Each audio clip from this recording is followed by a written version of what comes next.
Hello, welcome to Creative You Podcast. This is Catherine Kirby, and this is Martha. You want to introduce yourself? Martha Leister. And yeah, Martha loves to knit, and she is going to show us a lot of the things that she has made. So this is Saroyan. It was a very popular pattern. It was a free pattern. It was based on, I think, a character of a TV show, I think.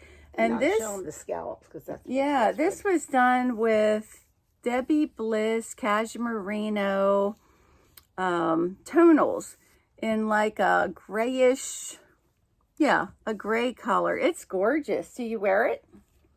It's my daughter's. Oh, it was a pretty I made it for my daughter. Oh, it was a pretty fast knit too. I mean, I remember Martha got this done pretty quickly. There have been thousands of posts on Ravelry of people who have made this. Would you say it was fairly easy, medium? It was very easy for me. And I'm not a real experienced knitter, but I thought it was easy. And then here's the same pattern made in a thin yarn. Do you remember what yarn this was? No, I don't. I think this might have been sulka legato so it's maybe a number 2 yarn, maybe even a number 1. So the same pattern. This really feels light and springy. Mm-hmm. So did it take more time doing it in a thin yarn? Not really. No? No. It's really lovely. It feels great. And Martha has beautiful daughters and granddaughters, and she knits for everybody.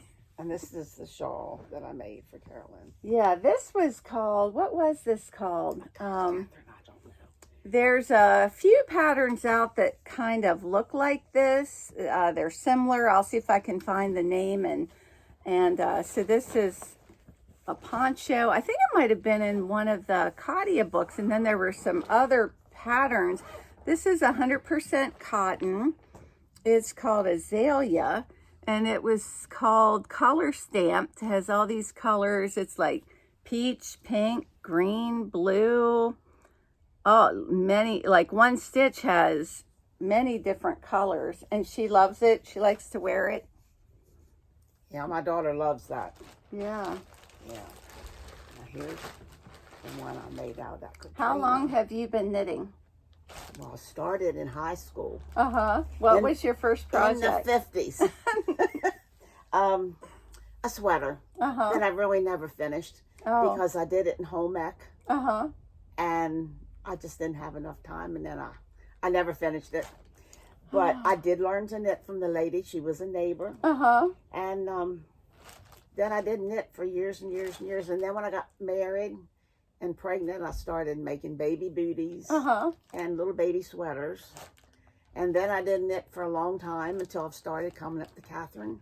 And now I've got to have something to knit all the time. Wow. I can't run out of yarn. This was a pattern from a trunk show that we had, right? And this is Katia, is it Top of the Rainbow? I think you get a ball and it has many 4 different colors, and your thread, you have 4, and it gradually changes one at a time. So you have the pink, and then a strand of purple is added, and then 2 strands of purple, and then 3, and then 4. But this was a pattern that came out of a trunk show we did for Knitting Fever. You did several of these, didn't you? No, I just did that one. That one? That one I love. I love that. This is a cotton yarn with some acrylic. That feels like that would feel great around your neck. Yes. And then this is the same as that yarn. Oh, this is Louisa Harding, Azaela again. And this was out of one of her pattern books. Oh, this is nice. You made that in a circle. Right. So it's like a goldish, greenish. Yeah, that is really lovely. Did you have to block this? I did a picot bind but Carolyn's off. been wearing it, so. Yeah, it's very lacy and lightweight. Do you want to show the hats that you made for your grandchildren on your camera? And then this is Hempathy Prints. So you get a bigger ball instead of the small ball. And this was, if I remember, a free pattern on Ravelry. I'll look for it and put it in the description. That is just gorgeous. The colors, blues, muted blues. Was that fun to do? That was very challenging. Oh. Till I learned it. And once you learn it, it's a piece of cake. But it fooled me at first. So those are the little top this hats that you get the animal. You can't really see them, but you get the animal to put on top. And, yep, the hat. You get a little, I don't have any right here. You can't see his raccoon. Right, yep, you can't see the raccoon on the top. Yeah. Okay, here's a baby blanket. Martha has made so many beautiful baby blankets that she has brought in.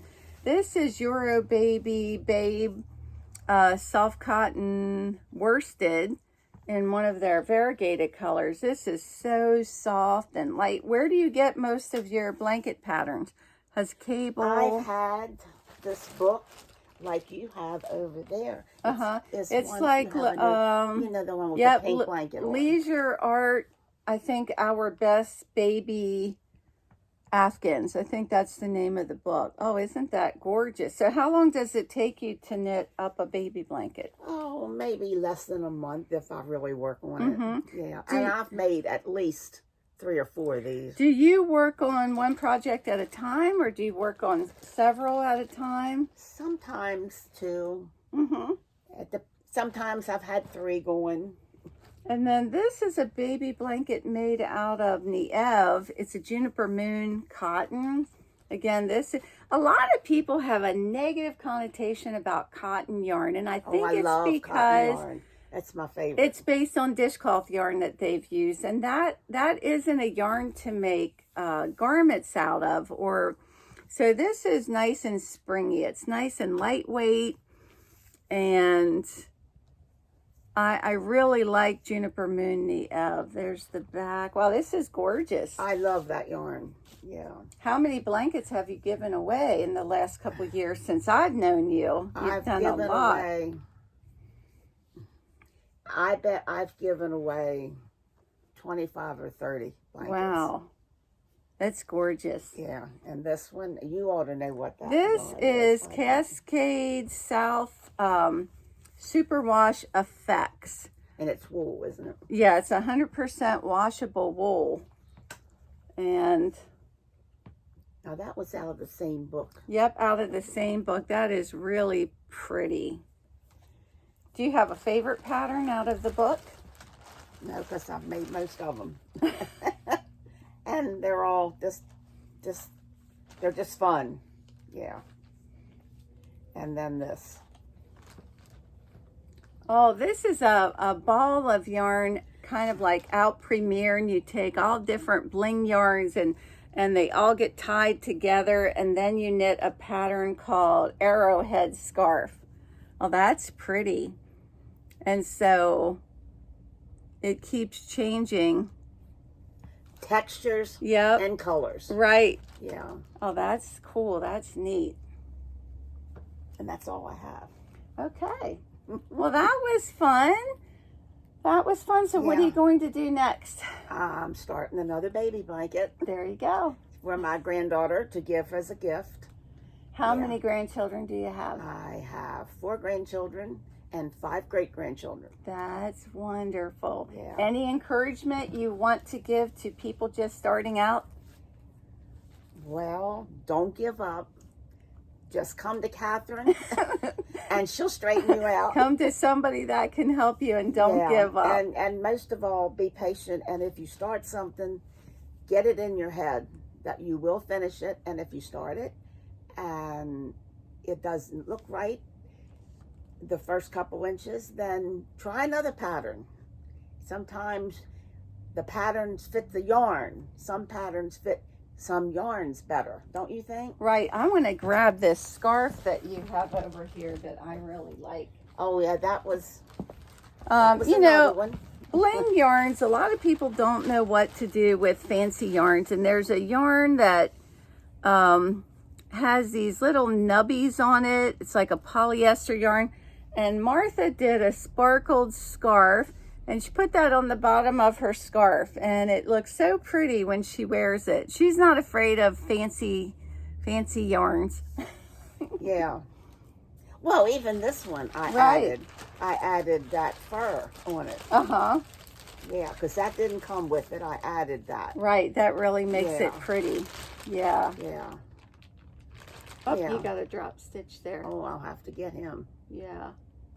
All right. Well, thanks for joining in, and we'll see you the next time. Bye-bye. Happy knitting and crocheting. Bye-bye.